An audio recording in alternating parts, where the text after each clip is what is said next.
Salut, bienvenue sur Anakaland pour un nouveau sujet sur la prochaine série de HBO, The Last of Us, attendue pour l'année 2023 et qui sera une réussite à n'en point douter, HBO oblige. Avant de commencer, pensez à vous abonner pour rester à l'affût des prochaines vidéos à l'esprit pop culture.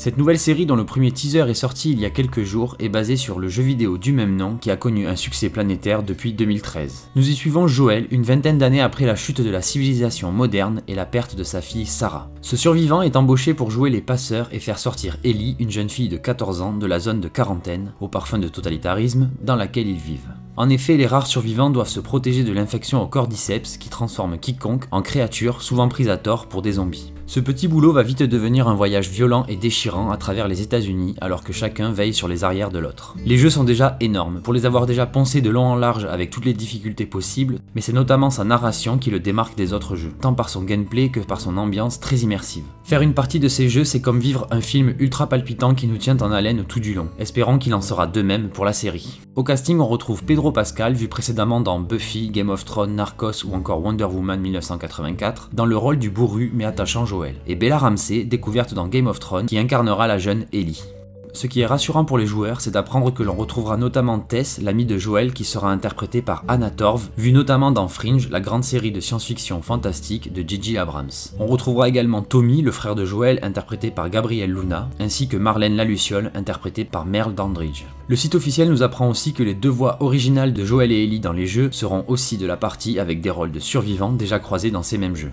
Côté écriture, c'est évidemment Neil Druckmann qui reste aux commandes comme sur les jeux, et il sera accompagné sur l'écriture par Craig Mazin, également à la production. Le studio Naughty Dog sera donc bel et bien de la partie. Pour commencer avec ce teaser, la musique. Alone and Forspoken, déjà présente dans le jeu original, que l'on trouve ici avec quelques nouveaux arrangements. Et ces mots repris plusieurs fois et qui sont notamment les derniers du teaser. Oh, please understand.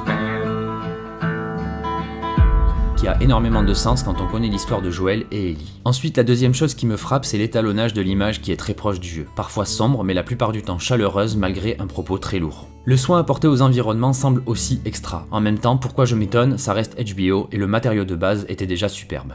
Pour l'instant, le trailer semble beaucoup se concentrer sur les événements du début de l'épidémie et de la zone de quarantaine. Est-ce simplement car ils ne veulent rien nous montrer pour le moment, ou alors la saison fera-t-elle la part belle à l'intro de l'histoire? En effet, le rythme de la narration ne nous est pas encore annoncé. Quelle quantité d'événements du premier jeu seront présents dans cette première saison? Déjà, si on nous parle de Bill dans le pitch sur le site d'HBO, c'est qu'on peut être sûr que Joel et Ellie sortiront de la ZQ. Mais jusqu'où iront-ils dans cette première saison? De plus, on apprend que Frank, le poteau de Bill, sera présent dans la série, alors qu'il était absent des jeux, ce qui permettra à coup sûr de développer l'histoire de ces deux personnages qui restaient très mystérieuses. Dans tous les cas, pour la série, ils devront construire autour des événements du jeu afin d'enrichir l'univers. Et en cela, j'aimerais beaucoup voir des références aux très nombreux artefacts présents dans celui-ci et qui racontaient des instants de vie ou de plus gros événements de l'univers de The Last of Us. Par exemple, une lettre trouvée dans le jeu qui parle de deux personnages que l'on pourrait rencontrer dans la série. J'aimerais également revoir des éléments qui sont importants dans les jeux devenir des enjeux récurrents de la série comme la recherche constante de ressources par exemple. On aperçoit aussi rapidement Riley, l'ami d'Ellie rencontré dans le DLC Left Behind et dans les événements du centre commercial. On aura donc également les flashbacks d'Ellie sur son passé et les événements qui auront provoqué la quête de Joel et Ellie. Je n'en dis pas trop afin de ne pas spoiler les futurs spectateurs qui ne sont pas trop jeux vidéo.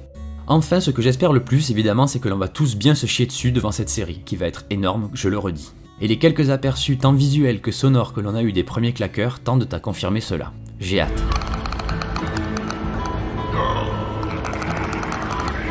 Voilà, c'en est fini pour ce petit retour sur le premier teaser de la prochaine grande série de HBO, The Last of Us, prévue pour le moment pour 2023, ils avaient pas plus vague comme fourchette. Mais on va patienter et rester à l'affût des prochains trailers et pourquoi pas en se refaisant les jeux une nouvelle fois. Sur ce, pensez à vous abonner et à lâcher un like en partant et à très vite sur Anakaland. Bye.